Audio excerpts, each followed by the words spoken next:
To summarize the sugar part, I see a lot of people trying to do healthy eating, and they start doing juicing. Well, if the juicing is done in such a way that the fiber is going in the garbage and the rest is being consumed, you are basically causing spikes in inflammation and C-reactive protein.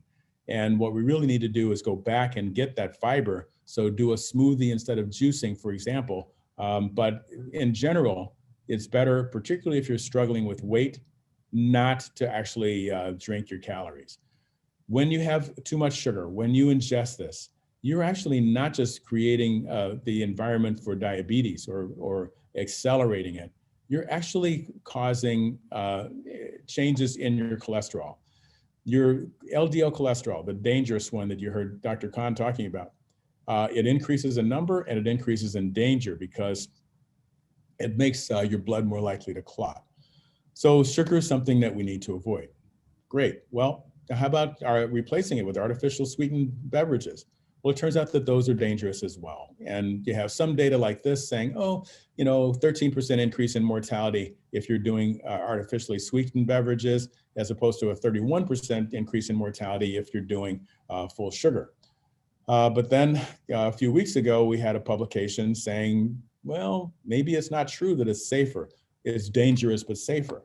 It turns out in this analysis of more than 100,000 people, the hazard ratio for high consumers was substantially worse than sugar. That is a hazard ratio of 1.32, or a 32% increase in death, compared to only a 20% increase in death if you were doing just regular sugar.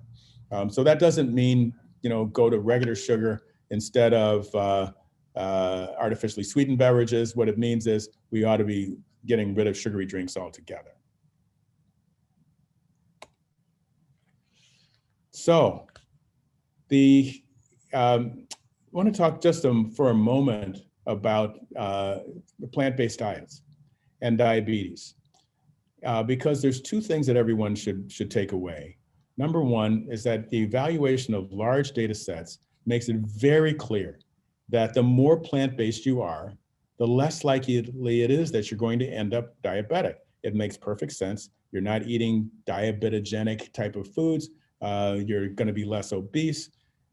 But what people may not have understood is that there really is a linear relationship, a downward linear relationship, meaning the more plant-based you are, the less likely you are to end up with diabetes. And so I hope that folks will take that away.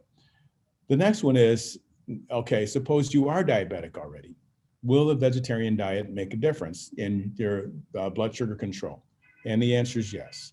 This is a Neil Barnard meta-analysis showing a highly significant improvement in hemoglobin A1C, that level of blood sugar on top of red blood cells that you can measure to see how high your blood sugar has been over the previous months.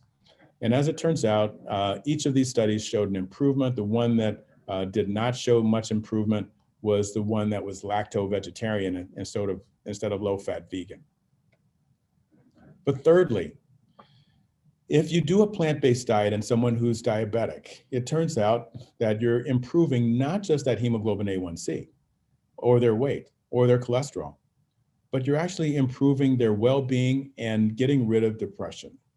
And so this is something that everyone should take into account if you're diabetic.